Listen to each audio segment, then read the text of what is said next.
I think overall it's disappointing. I think there wasn't much in the game. To be honest, there wasn't a lot of chances. I don't think Kilmarnock really had a shot a goal apart from they obviously got the penalty. But on the whole, I think it was a disappointing performance for the team. It was a chance. I think we looked at a game where we could maybe pick up points and move further away from Hibernian. As it is with their result, they've actually got closer to us, which is disappointing. But I think it's just a case this week. Try to take the positives that we had. I think we did at times play okay on Sunday, and as I said, just take into this week's game.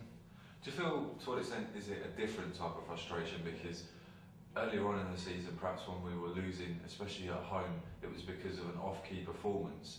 Generally, it was actually a pretty decent performance, but unfortunately, you know, they had one shot and scored, and we just couldn't translate possession into goals. Yeah, it was a funny sort of game. Like, Kilmarnock came, and at times they had a lot of the ball, and that's what they do, but I think a lot of the possession was in areas that doesn't really hurt you.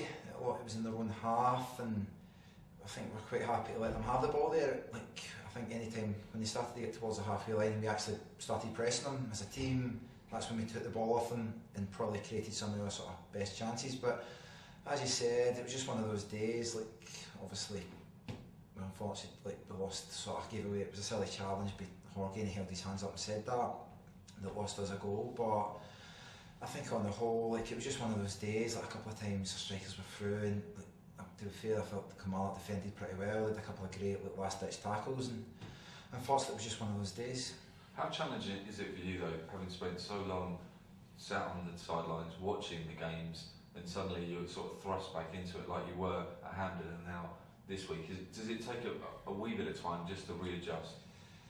It does and it doesn't. I think that you have to just use your experience coming into the games. Like, I think especially at the Hampden game, it was a case of just going on and relaxing and being calm, and I think use your experience there. But it's like everything like you do. They talk about players needing like match sharpness and match fitness, and I suppose goalkeepers are the same. Like, I've been training hard with Scott Thompson in training field. I've been putting in a lot of hours, and the chance that if anything does happen, you're ready to go. But again, you do obviously.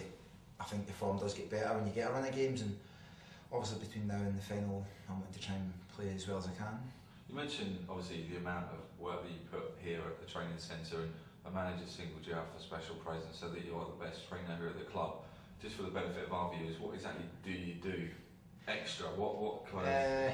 Well, usually in the morning when I come in, I'm go straight in the gym. So we've got like a couple of body programs we do. So like things to build your chest, your shoulders, back.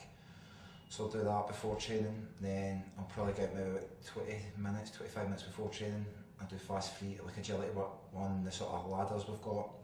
I'll do that in a warm up and stretch. Then we'll do a normal training with the goalkeepers in with the team. Then afterwards with Scott Thompson again, we go and we work on different things. Like, we sort of have a plan where we build around the week. Like at the start of the week, it's maybe a wee bit more physical work, moving around the goal, and towards the end of the week, it's more sort of kicking and crossing stuff, sort of match specific. So we do that. We've also Frank Nuttall's come in as well, who's been very good, and he's brought in a lot of new ideas, I think, which has been refreshing as well for me and I think for all the boys. So he's brought in like flexibility work. So we've did a lot of sort of yoga stretching as well, which has been interesting as a sort of player, having not really had that sort of approach before. A lot of fitness coaching more into weights and fitness things, but he's quite into flexibility, so it's been good as well.